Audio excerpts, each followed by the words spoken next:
two lines there, green and red line, basically indicating the sort of the pane of glass thing that we said there. Okay, now if we look at your left hand swing, right elbow for me is certainly better. So the work you've done with that now seems sort of just clicked into place. He's working kind of efficiently. But as you swing back here now, you can see how narrow you're getting with that club face. That club was sort of just resting on your shoulder. Yeah. So that position there is no created tension. It's just if I'm tight with the grip, that creates tension, or if I just squeeze my body, that creates tension. But it's not as if you're sort of turning and twisting that's going to create the tension that we're looking for. The backswing as it rotates, or the back, should we say, the torso rotates, and that sort of rotation in your body is creating sort of tension down sort of the left side of your lats down here. And that's where the power is going to come from, like a spring or elastic band being pulled back. The tighter you pull it back, the more release and the more power you're going to get. You look at the one on the right hand side here now as you go back. Much better position, yeah? The left arm is a little bit bent slightly, but don't try to lock it and keep it straight. Just try and feel your hands a bit further from the body. Okay, so at this position here now, we're starting to create a bit more power. The feeling is now is that golf club's going to start coming back down on this angle, on a more efficient angle. You watch on these two swings, you know, you can see almost as your head sort of drops forward. Everything now is going towards the golf ball there. Shaft now you can see coming out here, and the head now never gets back underneath that pane of glass. So you're coming in from a slightly steeper, less efficient position. Now in fairness to this one, as you come down now, your hands are staying on it, but the club there you can see is actually vertical, so that's come off the wall instantaneously, yeah?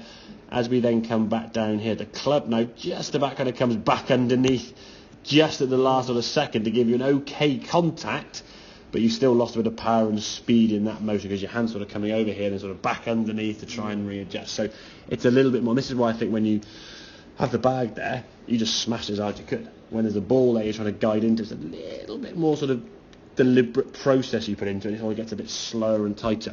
Okay, my expectations for you is in the 700 yards. That's your goal for me long term, and that's something you can physically do.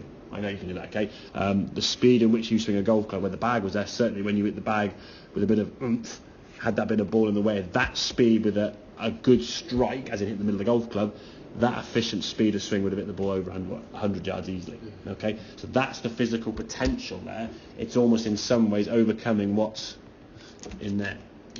Because that's almost like I've got to guide the club back to the golf ball.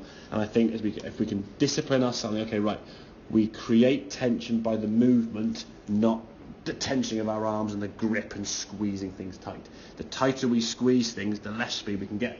Okay, we're trying to create that tension with the body twisting and turning, which you're getting better at. So the top of the back now, what we're looking for is that those hands here, nice and high above your right shoulder. So your left arm in an ideal world would be up here somewhere, with the elbow like so, and the club would kind of be up there. So that's kind of a potential we're looking for, okay? But then from there, if we can do that work on the wall, okay, discipline yourself to make sure it's 3 parts, okay? So you do your setup as normal, swing back for 1, drag the club back down. So set it for 1, top of the backswing for 2, drag that club back down, okay? If we sort of just go ding, ding, ding, all in one go, you'll lose it, okay? So top of the backswing, stop. Find the wall, stop, drag, just to roughly around about when you come back down about here. I mean, a golf ball wouldn't swing through because a swing through would whack the wall hard. So it's just a drop feeling, okay? Drop feeling, the club's on that wall, bottoming out, okay? Does that kind of make sense there with that? So certainly the movement now of your elbows better. So that work we're doing, that's good. The good thing with some of these drills that we're trying to give you now is things you can do at home within 2 seconds. You can walk out the back garden somewhere, you can walk somewhere, just have a feeling somewhere where you can get, or do it down the driving range. If you're on the driving range, you can find a bay, setting it from the bays there, and someone just, or against the back wall of the range, and just swing, hit, drag, swing, hit, drag, swing, hit, drag. So you get the feeling of where that club's got to come from. It's the next step up from today, for example, on the range of 40 balls. Yeah. I hit 39, okay. But it's now getting the technique to get it 100 yards. Exactly. The thing is, if I always say with golf, there's kind of 5 levels that people go through. Number 1, can hit the golf ball. Tick, you can do that. Can you hit the golf ball up in the air? Tick, you can do that. Can hit the ball straight? Tick, you can do that. Can hit the ball a long way? The next stage you're at is like level 4 to 5 is can you create distance and speed? At the moment the speed there is not being created.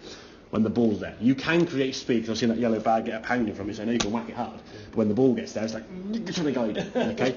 Then once we start getting the speed of 100 yards for a 7-iron, it's then, can you learn how far to hit the certain shot for the distance you need? So what's an 86-yard shot feel like with that club or that club or that club? What's a 54-yard shot feel like? What's a 112-yard shot feel like? Not just, I can whack it a long way now, but I've got no control of how far it's going to go. Because distance control is always an ever repeating cycle that you go through. As you get better and better and better, the shots go longer and longer and longer, so your judgment of distance becomes more and more of an issue. Okay, but yeah, we can get yourself getting that speed up there. They try to get that top of that backswing up to there as high as we can. Work on that wall drill, get that path of the club working better into the golf ball. Okay. Brilliant. Good.